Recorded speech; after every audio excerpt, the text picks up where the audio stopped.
Why is Randy Gregory suing the Denver Broncos and the NFL? Welcome into your Denver Sports Daily for June 7th. Let's go.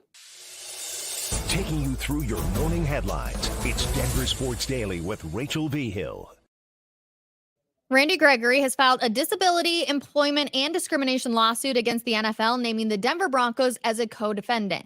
As first reported by the Denver Post, the former Broncos edge rusher filed suit after absorbing $532,500 worth of fines from the NFL for taking droboline, an FDA-approved synthetic cannabis medication. Gregory, who received multiple suspensions from the NFL several years ago before it relaxed its marijuana punishments in its substance abuse program, was prescribed that exact drug to help with the social anxiety and post-traumatic stress disorder, both of which he has been diagnosed with.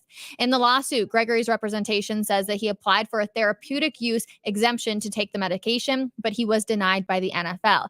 This is a violation of the Colorado Anti-Discrimination Act, the lawsuit alleges. While the Broncos are named in the lawsuit, fines and such are handled from the league matter. So essentially, yes, the Broncos are named, but this will be handled well above them with the league and the NFL. So just a little update on the Randy Gregory situation. I didn't think we'd be talking about him anytime soon after he signed with the Bucs, but here we are. Now, speaking of a name I did expect us to be talking about, that's Denver Broncos wide receiver Courtland Sutton, who will, in fact, be at the team's mandatory minicamp next week. Sutton announced the news on the DNVR Broncos podcast on Thursday afternoon, quote unquote, saying, I will be there. I will be there. A small tidbit. It's been killing me not being able to be at OTAs, man. This has been a very different offseason that I've been a part of since I've been in the league. Anybody that knows me and anybody that plays with me understands that I love the game. He would have faced a fine of more than $100,000 if he didn't show up to team headquarters next week. The mandatory minicamp is scheduled to run June 11th through 13th. Everybody from Denver Sports will be out there, so we will have all of the coverage for you. Now, where does Sean Payton rank among the 32 NFL coaches? Well, unlike the stat that says the Broncos have the worst roster in the NFL, Sean Payton is at number 32. That goes to Dennis Allen and the New Orleans Saints. But coming in at number 1 is no surprise. That's Andy Reid. But right in the middle of the pack is Sean Payton at number 16.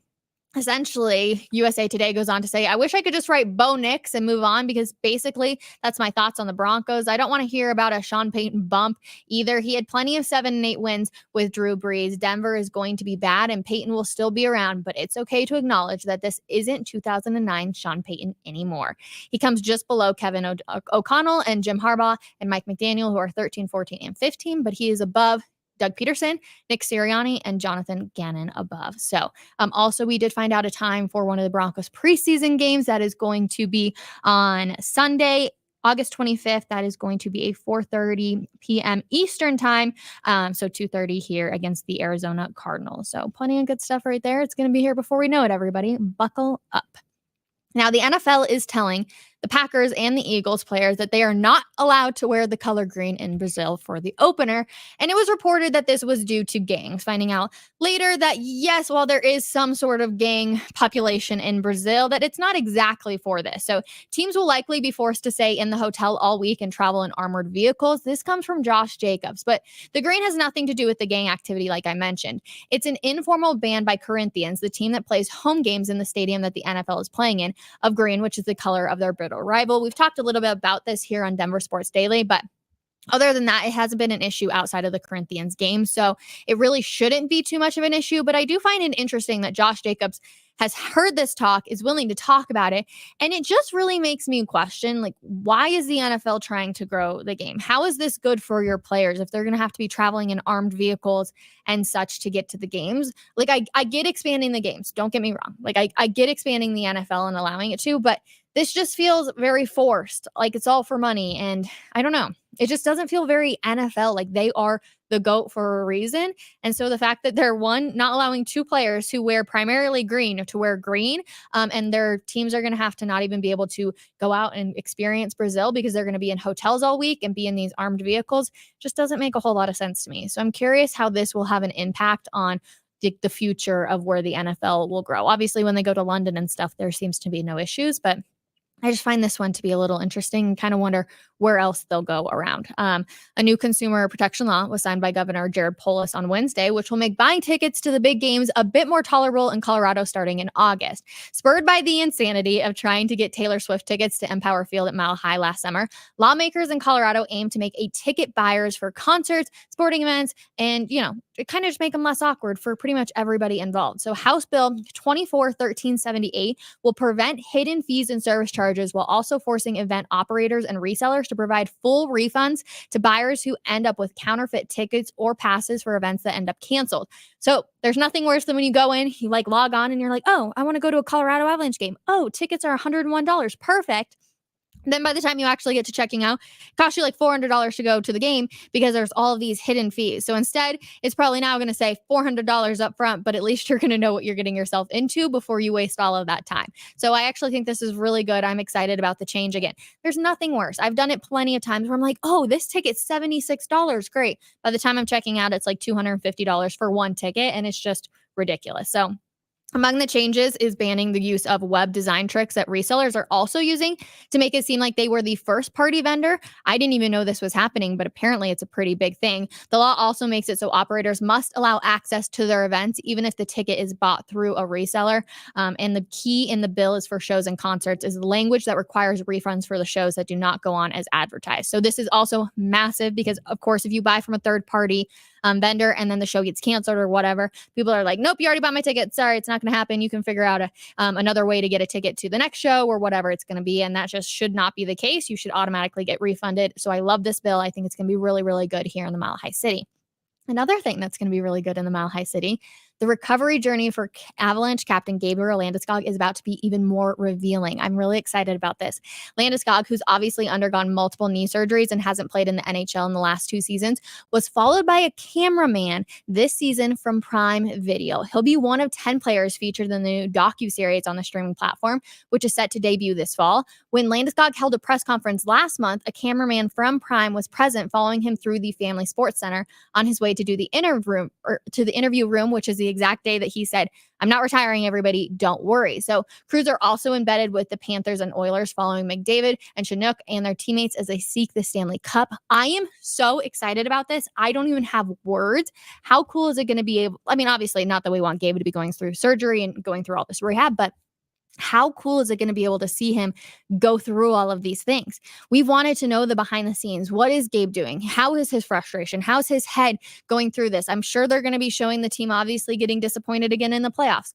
I can't wait to see the behind the scenes of this. So, and Gabriel Landeskog, there's no other better player to do this from, honestly, than Gabe. He's so well poised. He's great, obviously, teammate, captain. I'm stoked about this entire thing. So I cannot wait for this fall just to be able to binge watch every single thing. I am wondering if it's going to be one entire episode is going to be on Gabe, or if it's going to be you have to follow along with all of the players and then how that ends up being at the end. So I'm really, really excited for this. I'm getting a little bit more excited for the NBA Finals. And even though last night's game I know wasn't what everyone was hoping it would be, Jaylen Brown scored 22 points. Porzingis added 20 in his first game in more than a month. And the Boston Celtics powered past the Dallas Mavericks 107-89 on Thursday night in Game 1 of the NBA Finals.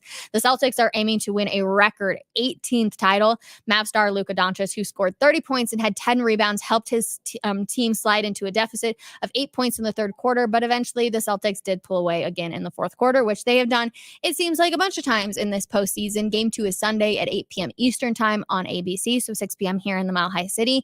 I'm getting a little bit more excited for the finals. I was kind of avoiding everything because I was still a little heartbroken, but I am getting excited for the NBA Finals and also for the Stanley Cup Finals, which are set to preview this weekend as well. Now, you might have heard about the Kansas City Chiefs being in the headlines yesterday. That is because they canceled practice on Thursday following a reported medical emergency.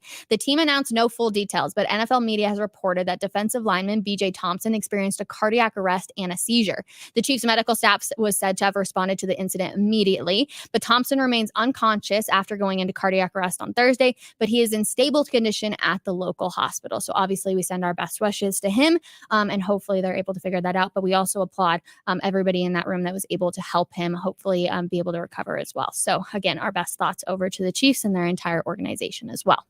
The newest NHL franchise is one step closer to choosing a new name. The Utah team posted a list of 6 finalists on Thursday, chosen in the first round of online voting. That includes the Utah Blizzard, the Utah Hockey Club, the Utah Mammoth, the Utah Outlaws, the Utah Venom, and the Utah Yeti. More than 520,000 fans voted in the first survey, and the second round of online voting is now open through June 20th. The team has not announced when the final decision will be made, but the franchise will make its debut next season in Utah with it on their jersey, then unveil its name, logo, and branding for the 2025-2026 season. So will definitely be a little interesting, that's for sure, when it comes to those names. Can we put the list actually back up? I want to look at them real quick. Utah Blizzard seems a little cheesy. Utah Hockey Club, I'm like, okay, this is basic, so I can kind of get behind it. We got the Colorado Mammoth here, so I'm saying no to the Mammoth. We also got the Outlaws, so I'm saying no to the Outlaws. The Utah Venom, do they have snakes in Utah? Like a lot of snakes? Oh, okay. Oh, they do. Okay. My producer Trey's looking at me. He's like, yes, they have a lot of snakes. So I could kind of get behind that.